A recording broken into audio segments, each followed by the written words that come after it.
So, yeah, our final speaker for the day should be Sarah Seager, who's dialing in remotely. Does someone who has the Zoom open know how to get her on the screen? My laptop does not do that. Okay. Sarah, could you say something so we can do an audio check? Hi everyone. Can you hear me? We can. Okay, that looks great. You've got 15 minutes. It's a 12 and 3 breakdown, and I can't easily show you a timer, so I will just yell if you go over by a lot. But with that, take it away, Sarah, who's going to tell us about dark faculae on M-dwarf stars. Yes. Hi everyone. I'm going here to talk about dark facula. And I'm starting with an image of our sun, actually, and a real of spots of facula. In the center, you can see an image of our sun with its bright regions enhanced. These are what people call facula, although in fact, they're made up of a lot of really small flux tubes. I kind of wish that, you know how in astronomy we just have so much jargon? Because in the old days, they couldn't spatially resolve the solar surface like we can now. So they called that entire region facula. I put a little words here for you to read. What facula are these small scale concentrations of roughly vertical magnetic fields, which are located in between the convective granules. We were hearing about the granulation in the last talk. So these concentrations are actually made up of flux tubes. And on the bottom right, there's a Wikipedia image of a flux tube. Now in this movie on the far right, which is a real image of a real movie of our sun, you can see the facula, right? See these little bright, very, very bright features in the dark, covering the dark intergranular lanes. I want you to just watch that because those are the flux tubes I'll be talking to you about. Now, my work here, or my talk, is part of REVEAL, which is a consortium of people. We're run by 4 people. Jeff Valenti's here as well, and he'll be talking later in the conference. And we set out to try to understand we have a lot of things going on, but my job is to help try to solve the contamination on transmission spectroscopy on atmospheres. And the heart of our program is Sasha Shapiro's models. He has these unique MHD models, first principle models of our sun and of stars. And we're trying to use those models. But we kind of ran into a bit of a problem because we, and all of you, of course, keep finding new phenomena on stars. And these dark facula are one of them. So we're working to explain things so that we can move forward. By the way, I did tell Sasha we should explain all this with equations, why these facula are dark on M-dwarf stars. And what he told me was that in the old days, in I think the 70s, there was an astronomer, Sprout, who tried to explain the sun-like star facula that are bright. And he had 40 pages of equations, and that was only for a semi-analytic model. So Sasha just said, look, today people don't even bother. We have really detailed models. We don't bother with semi-analytic. It's a shame, really. But the models are so good, we kind of leave it up to the model. So today I'm going to be showing you some models and unpacking this kind of qualitatively, and then refer you to our upcoming paper for some more details. So here you're seeing on the right a still image of observations. And again, I think you can see my cursor, but if not, look at these bright spots in between the granules. And on the left, it's an MHD simulation. And it's a cube basically in the computer. And what you can see here is the scale in kilometers. So it's thousands of kilometers across. And you're just supposed to kind of look at these observations versus the model and just, qualitatively be impressed that they match. So that's kind of the model. Now I'm going to take the same image on the left, and it's just a bit of a different color now, and point out a few key features to you. So here you have the granules from this blue arrow. The middle arrow is pointing you to a dark spot, a dark region surrounding the granules. And just in case it wasn't clear from my already descriptions, the magnetic flux tubes are these bright, bright features here. And these form facula. Now, what's interesting about this simulation is now we have a view from the side. And we're looking at it at an angle now. Remember, mu is cos theta, so this is looking at about 60 degrees. Can you see these really bright, bright features? These are the walls of the flux tube, these so-called hot walls that are looking even brighter than when we're looking at mu equals 1, like disk center. Here's the simulation for M-dwarf stars. And what you see, it's actually a different scale. So instead of like 10,000 kilometers. It's more like 1,000 kilometers. So it looks a bit exaggerated, but indeed there are these really dark, compared to the quiet star region, the facula now, these flux tubes actually are looking really dark. And if we look at it from the edge, you can see the bright hot walls, but they're not certainly dominating. So the hot walls are still there. Now, as for these simulations showing these features that the facula are dark, it's been shown before, and I put a list at the bottom of some references, but no one unpacked it or really emphasized it. So that's what this work is about. And so I'm actually going to now try to unpack it for you. I spent a lot of time thinking about and chatting with Sasha on how to make it explainable. So I'm going to do my best here. This picture here on the left is a schematic of a narrow flux tube by Sami Solanki in an annual reviews paper from 2013 for our sun. And you just want to look at the edges of this. This is a tube. The arrows are showing you energy transport. This outer region on either side of the tube is just the star. That's just like the quiet region of the star. And what you're supposed to look at here is the blue line, which is optical depth of 1. And what's going on in this flux tube, it's not shown, but there's vertical magnetic field lines. And what is happening is that there's magnetic pressure inside this tube. And because of hydrostatic equilibrium, every layer of the star has to be the same pressure. What happens is the gas pressure is substantially reduced. So inside the flux tube compared to out tube, there's a lot less gas here now. We have to do that to preserve hydrostatic equilibrium. And this flux tube now gets depressed. So if none of that made any sense, just accept that the flux tube is depressed because of the magnetic field, and we have our optical surface as this blue line here. And because the magnetic tube is depressed, this part gets evacuated. I'm using a lot of weird words and jargon. It's maybe not physically correct, but the point is there's not much in here. And this region is kind of nominally dark, actually. It would be dark because there's very little gas. There's little energy passing through. But down here in this tube, like as we go deeper beneath the very surface, it's hotter, right? Because the star gets hotter underneath. And these hot walls here, they look really hot compared to the interior of the tube and also compared to the surface. And some of this radiation from the hot walls can go inside the tube and heat it. So there's really two things going on here in the tube. It's evacuated and the hot walls are heating the tube, and those walls themselves are very, very hot. So I want to go back to the picture of our sun now. And on the right side here, there's a little schematic showing you a narrow flux tube. See, that's just like a square. And what you're supposed to look at here, this is your viewing geometry. Like, honestly, if the tube is narrow enough, many of your viewing geometries, you see the hot wall. And these facula look bright. And in addition, these hot walls are heating the interior, making it bright. Now, when we went to Brussels to do our interview for this ERC Synergy grant, that funds reveal, we literally bought a Belgian waffle. We were in Brussels. You have to, in Europe, like go and defend your proposal.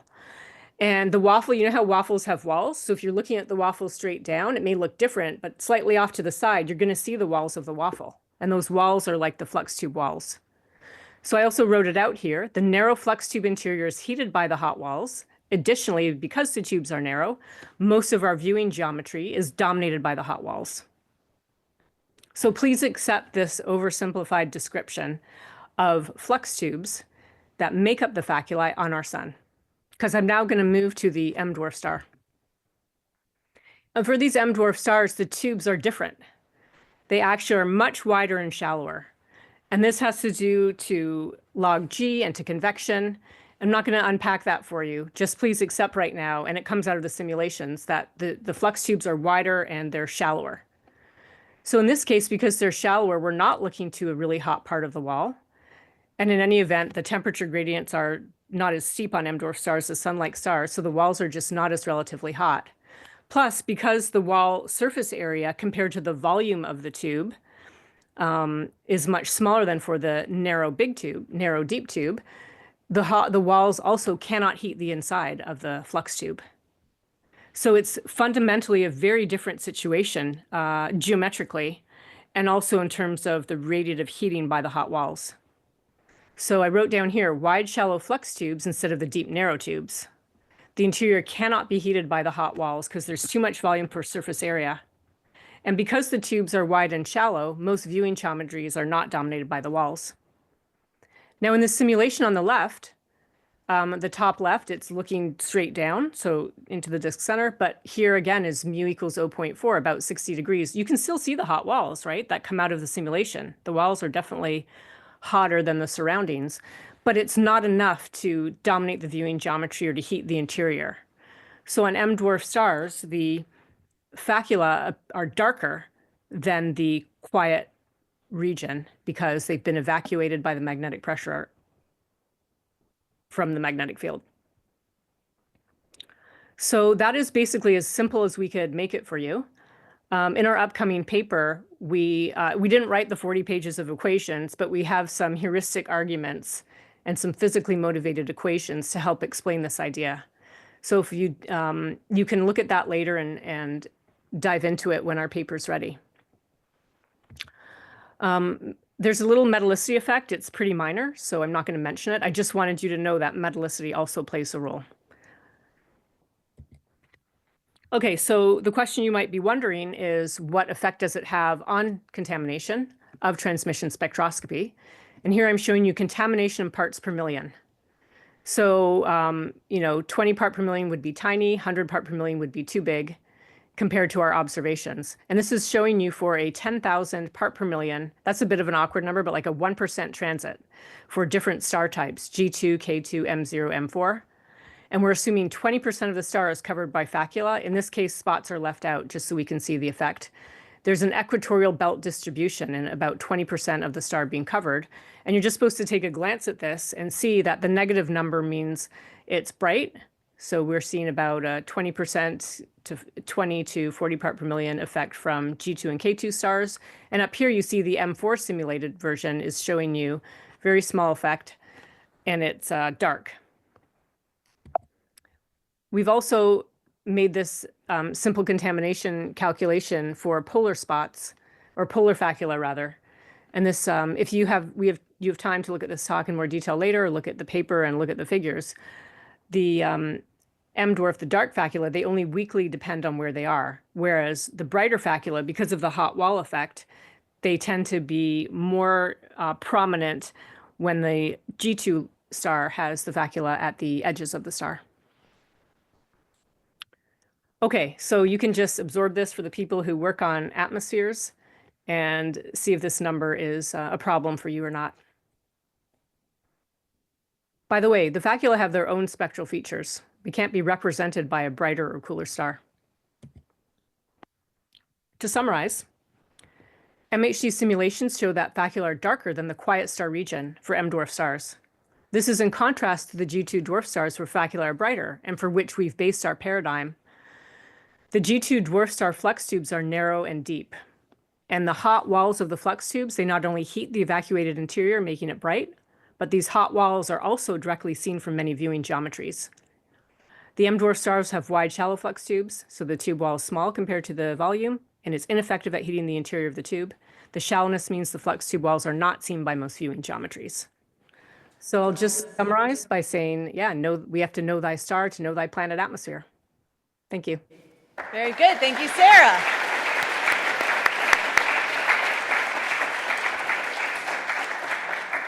Okay, questions in the room for Sarah. One in the back there.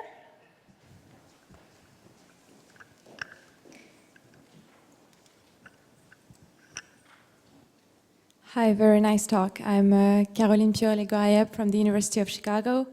My question is, when we're interested in M dwarfs with the transit light source effect, star contamination, as you were describing at the end of your talk, is what you described, does it mean that in our priors we should assume that it's not realistic to have more surface area on the star being occupied by hotter regions than by colder regions? Because I think that's something we've been very agnostic about when we try to kind of retrieve this from observations. Thank you. Okay, all right.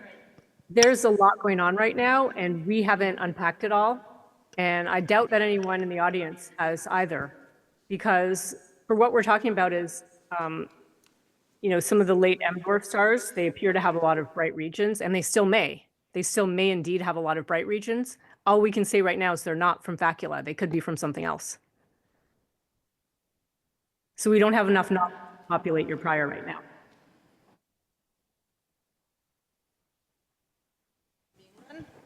Hey, Sarah, this is David Charity. Thanks for the talk. Can you say something about the variation of the strength of the magnetic fields as you move down the flux tube walls? Do you have any estimate at all as to how much the magnetic field has to change? In particular, how it alters with the surface gravity?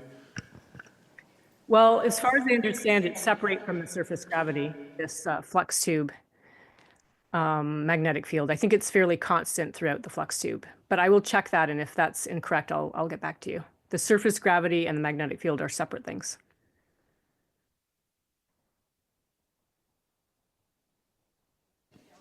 Do the stair steps today. Thanks. Great talk.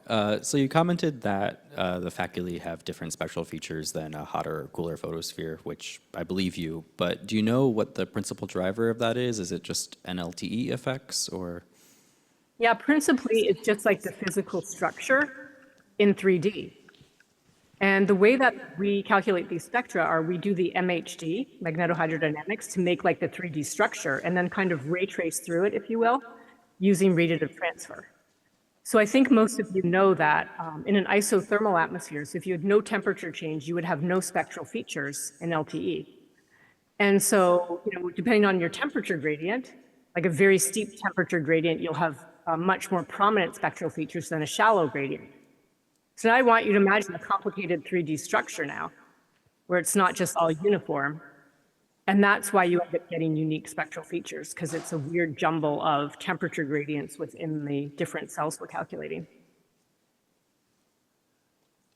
Hey, I think that's all the time we have for questions. Thank you again, Sarah, for calling in and for an excellent talk.